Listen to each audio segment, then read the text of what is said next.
যখন মামায় আমাদের নৌকা যখন নাই, আমাকে যখন দল নাই, তাহলে আওয়ামী লীগের লোক সবার দাওয়াত দেবো, মামায় আইবে ডালবেট খাই। এই ছিল আওয়ামী লীগ লোকের আমার আবেদন। আমি এই যে ওয়ার্ডে 2 বার মেম্বার হয়েছি, গণেশ অনেক পিপুল বোর্ডে আমার এই মেয়ে বন্ধু উল্টো করছে, মই মেয়ে বন্ধু মঞ্চে যাই ভোট চাইছে অন্য আমার প্রতিদ্বন্দ্বী, এইবার আল্লাহ আমার বাড়াইছে। তাহলে আমার এখানে জনবীরতা আছে 2-4 জন, তাহলে আমি সবারই দাওয়াত দিয়া, আমাকে তো নৌকা নাই, এই হিসেবে সবাই আমার অর্ডের।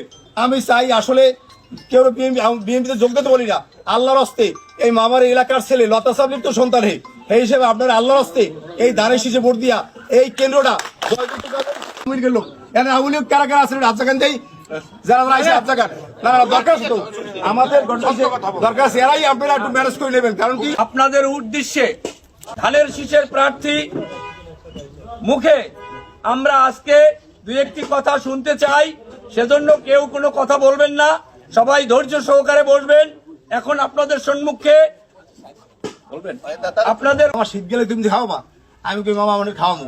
তখন আমি কইছি যে আসলে মনে হয় মামায় খাইবে 3 বার, আমার যখন ঠিক করছে তখন মামায় আমার বাড়ি মেহমানদের প্রাণী লাগে।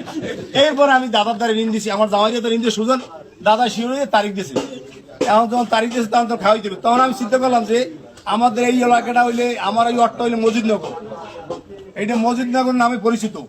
তখন আমি চিন্তা করলাম যদি মজিদনগর নামে পরিচিত যখন মামায় আসবে, তাহলে আমি আওয়ামী লীগের লোক এই ওটা দাওয়াত দেবো। যখন মামায় আমাদের নৌকা যখন নাই, আমাকে যখন দল নাই, তাহলে আওয়ামী লীগের লোক সবার দাওয়াত দেবো, মামায় আইবে ডালবেট খাই। এই ছিল আওয়ামী লীগ লোকের আমার আবেদন। আমি এই যে ওয়ার্ডে 2 বার মেম্বার হয়েছি, গণেশ অনেক পিপুল বোর্ডে আমার এই মেয়ে বন্ধু উল্টো করছে, মই মেয়ে বন্ধু মঞ্চে যাই ভোট চাইছে অন্য আমার প্রতিদ্বন্দ্বী, এইবার আল্লাহ আমার বাড়াইছে। তাহলে আমার এখানে জনবীরতা আছে 2-4 জন, তাহলে আমি সবারই দাওয়াত দিয়া, আমাকে তো নৌকা নাই, এই হিসেবে সবাই আমার অর্ডের।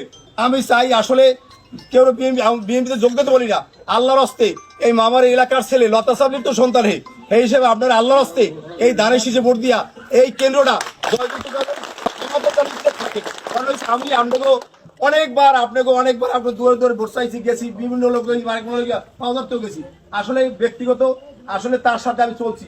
আমি আপনার জানেন না, আমি এই 5 তারিখ পর এক জায়গায় 15 লক্ষ টাকা এবং বলা 15 লাখ টাকা জাল কেটে দিয়েছি, আমার টাকাটা বাড়িয়ে দিয়েছি আর জালও দিলাই।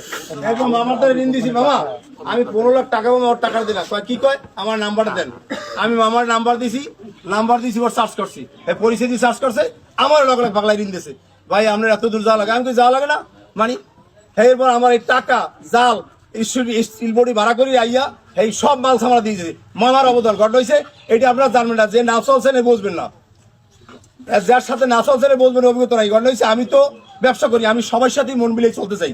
ঘটনা হয়েছে এখন আমরা যেন এই কোন কেন্দ্রে কি দেয় জানি না, আপনার কাছে আকুল আবেদন এককাল হাত জোর করে বলি, আমরা যেন এই ধানের শীষে এই কেন্দ্রটা দিয়ে ভোট বেশি দিতে পারি। এই জন্য আমাদের আওয়ামী লীগের আর কিছু আমার কথাবার্তা নাই, আপনার কাছে এইটাই আমার আবেদন।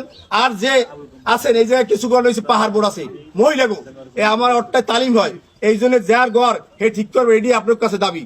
যার পরিবার হে ঠিক করবেন, মহিলাও ঠিক করলে আমাদের ভোট বা সামাইবেন আল্লাহর নাম লইয়া, এইটাই আপনারা মহিলাও ঠিক করবেন। যারাই আইসেন আওয়ামী লীগের লোক, এখানে আওয়ামী লীগ কারা কারা আসলে রাজ্জাকান্তেই যারা আইসে রাজ্জাকান না দরকার তো আমাদের দরকার আছে, এরাই আপনারা একটু ম্যানেজ করে নেবেন। কারণ কি আপনারা মহিলাকেও ম্যানেজ করে নেবেন, কারণ কি আমার দল নাই তো, আমাকে বারেক মনে লইছে পলাই আনসার মনে হয়েছে, আমরা যারা সার্থ লইছি এরা সব পলাই রয়েছে, এখন যে আমি সার্থ থাকবো আমি ছাড়বো না। আমার কথা শুধু আমার কথা কেউ আওয়ামী লীগ লোক না, আসলে কথা সত্য। এই সম্মানিত অতিথিবৃন্দ, আমাদের প্রাণপ্রিয় নেতা, এই কলাপাড়ার গণমানুষের নেতা